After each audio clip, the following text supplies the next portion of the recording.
여러분 잘 쉬셨습니까? 오늘 6월 1일인데 우리 6월 한 달이 시작한 첫날이기도 합니다. 이번 6월 한 달 동안 주님의 말씀과 더불어 살아가면서 복된 믿음 안에서의 한 달이 되어지기를 바랍니다. 우리는 지난 시간서부터 우리 예수님의 산상수훈, 다시 말해서 예수님 복음의 진수라고 할 수 있는 산상수훈의 말씀을 함께 나누면서 은혜를 받으려고 합니다.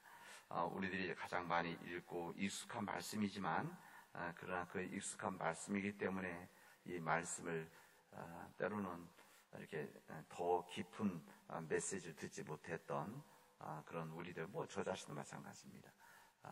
이 말씀을 이번 새벽 기간 동안에 말씀을 나누면서 하나님의 은혜를 나누는, 그리고 주님의 뜻을 듣는 시간들이 되어지기를 바랍니다.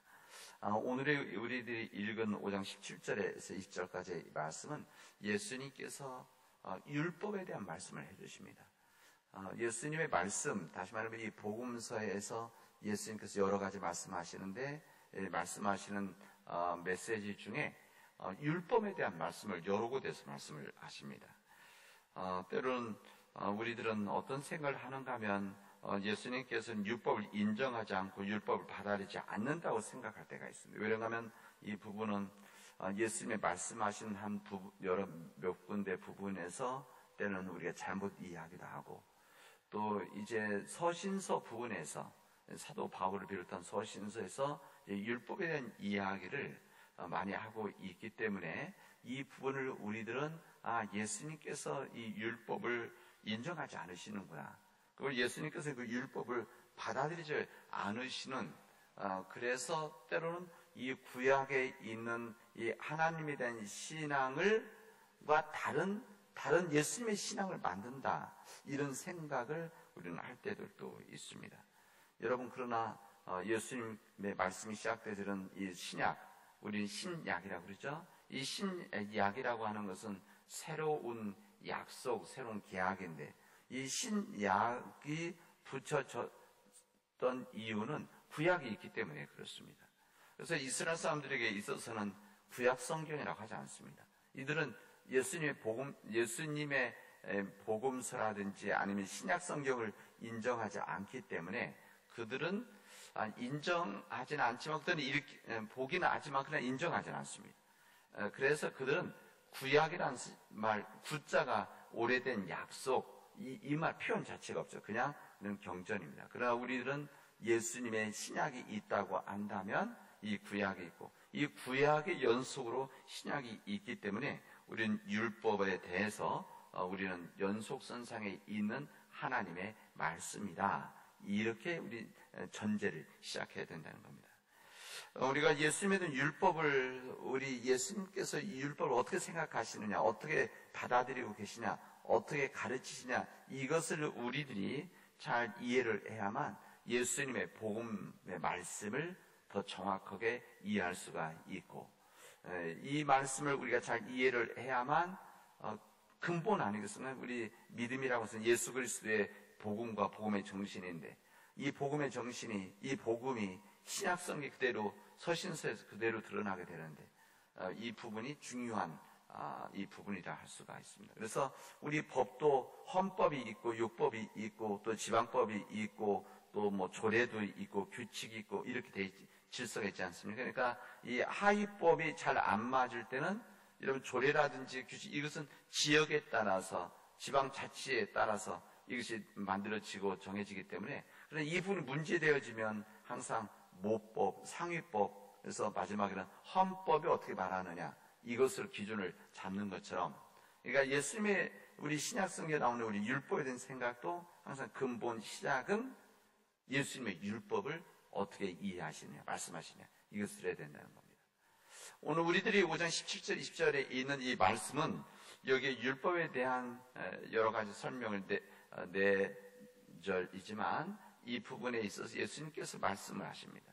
근데 여기서 우리 질문을 해야 될 것도 몇 가지가 있어요. 무슨 질문을 해야 되는가 하면, 첫 번째는 예수님이 말씀하신 율법은 무엇인가? 그러니까 우리가 일반적으로 알고 있는 이 율법이 있고, 예수님이 말씀하신 율법이 그 똑같은 율법을 말씀하시는 건가? 이 말 질문 한번 해야 됩니다. 그리고 두 번째는 예수님께서 그리스도께서 율법을 완성하신다 그랬는데 율법 완성하신다는 것이 무슨 말이고 어떻게 하신다는 것인가? 우린 질문을 한번 해야 됩니다. 우리 세 번째는 우리 주님께서 너희 의가 서기관과 이 바리새인 바 사람보다 더 낫지 못하면 결코 천국에 들어가지 못하리라 이렇게 말씀하셨는데, 예수님께서 말씀하시는 여기 서기관과 바리새인의 의를 그러면 무엇을 말씀하시는 건가? 그들이 바리새인과 서기관들이 가지고 있던 의를 어떤 의이기 때문에 예수님이 그들보다 더 낫지 않으면 안 된다고 하시는 건가? 우리는 이 말씀을 들을 수가 있습니다. 그리고 이제 마지막 한 가지 더 질문한다면 천국에 들어가지 못한다는 것이 무슨 말씀인가? 우리 이 질문을 한번 해야 됩니다. 그러니까 우리는 성경을 이해하고 또 묵상하고 하는 과정에서 항상 질문을 해야 됩니다. 질문을 해야만 거기에 대한 질문에 대한 우리의 주님의 뜻을 우리는 묵상할 수 있고 찾을 수 있기 때문에 질문해야 됩니다.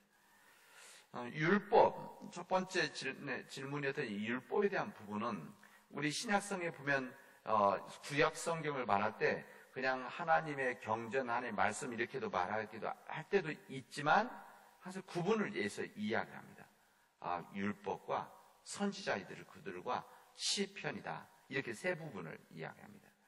지금 우리가 가지고 있는 우리의 구약 성경은 이 율법, 모세 오경이라고 말하는 창세기, 출애굽기, 레위기, 민수기, 신명기가 있다고 한다면 그 시작되어져서 이제 모세의 율법이 있고 그 다음에 우리는 지금 그 말라기가 가장 마지막에 있는데 이스라엘 사람들이 가지고 있는 성경은 이제 바뀌어져 있습니다. 그러니까 우리가 가지고 있는 말라기가 예언서가 마지막인데 예언서가 먼저 있고 이스라엘 사람들이 가지고 있는 성경은 시편 쪽이 뒤쪽에 있습니다.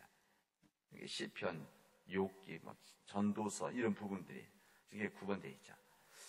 이렇게 되어져 있는데 그렇다면 예수님 말씀하시는 율법이 그 세 부분에서 앞에 있는 창세기, 출애굽기, 레위기, 민수기, 신명기 말을 말씀하시는 건가? 아니면 전체를 말씀하시는 건가? 질문할 수 있습니다. 우리들은 사람들이 쉽게 생각하면 십계명을 많이 생각합니다. 십계명이 율법이다. 물론 이 십계명 율법의 중요한 부분입니다. 율법에 나와 있는 예수님 하나님 법 중에 여러 가지 많은 법이 있는데 이 법을 압축하면 십계명이 되어질 수는 있겠죠. 그러나 이 십계명 자체가 율법의 전체는 되어질 수 있는 것은 아니다. 예수께서 말씀하신 율법이라고 하는 것은 우리 창세기, 출애굽기, 레위기, 민수기, 신명기에 있는 이 율법만을 말씀하시는 것이 아니라 구약 성경 전체의 가르침을 의미하는 것이라고 그렇게 우리는 받아들여야 됩니다. 그리고 실제 그런 의미로 주님은 말씀하셨습니다. 율법이나 선지자의 글 하면 이것은 구약 성경 전체에 하나님께서 주시는 말씀, 교훈 포함한 이 메시지라고 우리는 이렇게 이해하고 받아들여도 괜찮습니다. 마태복음 7장에 보면은 그리스도의 황금률 가운데 무엇이든지 남에게 대접을 받고자 하는 대로 너희도 남을 대접하라. 그 다음에 여기에 이것이 율법과 선지자니라 이렇게 말씀하십니다. 이 말씀 특별히 율법이라는 사실을 강조하기보다는 율법이라고 하는 이 모세 율법, 이게 모세 율법을 그냥 말할 때 그냥 어디에서는 법이라고 말하기도 하고 모세 율법이라고 하고 그 다음에 오경이라고 하기도 하고 그렇게 말합니다. 그래서 히브리 성경을 말할 때 이렇게 이 사람들은 그 모세 오경 5권의 이게 펜타튜크라고 하는데 그러니까 이게 무슨 말이냐면 5권의 책을 말하는 겁니다. 이렇게 표현하기도 합니다. 그러니까 율법 아니면 법 또 아니면 오경 모세 글 이렇게 표현하는 이 율법 자체라기보다는 예수 말씀하신 좀 더 넓은 의미의 하나님의 말씀이다. 지금 예를 들면 겁니다. 황금률, 무엇이든지 남에게 대접을 받고자 하는데 너희도 남을 대접하라. 이것이 율법이요 선지자니라. 이 이야기는 율법이라고 하는 것은 주님의 전체 하나님의 가르침이다, 이렇게 받아들여도 된다는 겁니다. 그래서 이 성경책 비단 안에서 예수님 말씀하신 율법과 선지자라고 하는 것은 구약 성경 전체를 관통하고 있는 하나님에 대한 신앙이고 하나님의 말씀이다, 이렇게 받아들이면 예수님의 율법 첫 번째 말씀은 이렇게 우리가 이해를 할 수가 있습니다. 근데 주님께서 율법을 폐하러 온 것이 아니고 율법을 완성하려고 오셨다, 이렇게 주님 말씀하시는데, 그럼 주님께서는 어떻게 율법을 완성하시겠다는 것인가? 무슨 글이 다 쓰여지지 않아서 이 성경에 있는, 구약성에 있는 말씀을 보완하시겠다는 것인가? 아니면 틀린 부분을 수정하시겠다는 건지, 우리는 그렇게 질문할 수가 있습니다. 그러나 우리는 넓은 의미에서 실제 이 주님의 말씀을 완성하신다는 것은 율법이 있다고 한다면 이 부분을 주님의 가르침으로 인해서 율법을 완성시켜 나가시겠다라고 하는 것이 주님의 말씀입니다. 그렇기 때문에 예수님의 가르침이라고 하는 것은 이 구약의 가르침과 결코 모순될 수도 없고 모순되지도 않습니다. 오히려 이 구약의 교훈을 더욱 더 깊이 승화시켜 나가는 말씀이 바로 예수님의 가르침이다라고 말씀드릴 수가 있습니다. 여기 21절에 보면 옛사람에게 말한 바 살인하지 말라, 누구든지 살인하면 심판을 받게 되리라 하였다는 것을 너희가 들었으나 나는 너희에게 이르노니 형제에게 노하는 자마다 심판을 받게 된다, 이렇게 말씀하십니다. 그러니까 예수님께서 말씀하실 때 구약에 있는 말씀에서 끝나는 것이 아니라 이 말씀을 제대로 이해하지 못하는 사람들에게, 이것을 제대로 받아들이지 못하는 사람들에게 주님께서는 이 부분을 한 번 더 해석해주고 설명해주고 이 부분을 선명하게 해주셨습니다. 형제를 향해서 노하기만 해도 살인의 죄를 범하는 것과 똑같은 것이다, 이렇게 주님은 가르쳐 주시죠. 예수님의 가르침은 이와 같이 구약의 교훈을 절대 입에 모순되지 않고 오히려 그 말씀을 더 심화시켜주고 이해할 수 있도록 해주신 말씀이 바로 예수님께서 생각하신 율법이라고 할 수가 있습니다. 우리 주님께서 자신의 가르침을 율법을 완성하였다 하면 거기서 끝나는 것이 아니라 예수님 자신의 생애와 생활을 통해서 율법을 완성해 나가셨습니다. 우리 예수님께서 갈라디아서 4장에 보면은 예수님도 율법 아래에 있다는 것을 그대로 말씀하십니다. 때가 참에 하나님이 그 아들을 보내사 여자에게서 나게 하시고 율법 아래 나게 하셨다, 이렇게 말씀합니다. 이 갈라디아서 4장에 있는 사도 바울의 설명이죠. 그러니까 무슨 말이냐면 우리 예수님께서 율법 아래 스스로 복종시키시는 자리에서 다시 말해 인간의 몸으로 태어나셨다. 그리고 우리 주님 또한 율법을 지키신 분이시다, 이것을 말씀하십니다. 왜 이 말씀을 드리는가 하면 예수님께서 그렇게 태어나셔서 예수님의 삶과 공생애를 통해서 율법을 완성해, 삶으로 몸으로 이것을 완성해 나가셨다는 것을 우리에게 알려주십니다. 우리가 율법의 행위로 구원받을 수 없다고 말할 때 자칫 잘못하면 율법을 나쁜 것으로 생각할 수가 있습니다. 실제 우리 기독교인들 가운데서는 이 표현으로 인해서 이게 구약의 특히 율법을 좀 부정적인 부분을 생각할 때들이 있습니다. 그렇지 절대 안 그렇습니다. 율법이라고 하는 것은 하나님께서 허락해 주신 것이기 때문에 거룩한 것입니다. 이 거룩한 하나님의 법, 폐기될 수 없는 하나님의 뜻, 그리고 시대와 함께 변질될 수 없는 하나님 거룩하고 영광스러운 법이 율법이기 때문에 이 율법은 이것은 인간의 판단에 의해서 없어지고 이 부분이 부정되어지는 것이 아니라 오히려 예수님의 말씀과 예수님의 생애, 예수님께서 이 말씀을 통해서 오히려 이 구약의 율법을 완성시키셨다는 것을 우리에게 알려줍니다. 때로는 이 구약에 있는 말씀에서 이 구약이 이것은 우리가 받아들일 수 없다, 이런 부분도 없지 않아 있을 것입니다. 이런 부분들은 사실 율법에 문제가 있는 것이 아니라 나에게 있는 것이죠. 그리고 율법을 온전히 지킬 수 없는 인간의 연약함에 있는 것입니다. 그러나 우리 주님께서는 인간으로 태어나셨지만 인간들은 잘 지키지 못하고 인간 연약함이 있지만 그러나 우리 주님께서는 인간으로 태어나시면 온전히 율법을 지키셨다. 그리고 죄가 없으신 분이셨다는 것을 우리에게 증언해 주고 있습니다. 그래서 예수님으로 인해서 율법을 완성시키셨다는 것을 우리에게 말씀하시는 겁니다. 예수님의 이 자신의 생애와 생활을 통해서 율법을 완성하셨는데 이 마지막 이 완성 무언가 하면 예수님 자신의 죽음이셨습니다. 예수님 죽음이시죠. 우리 예수님께서는 우리 죄인들의 구주 그리스도이십니다.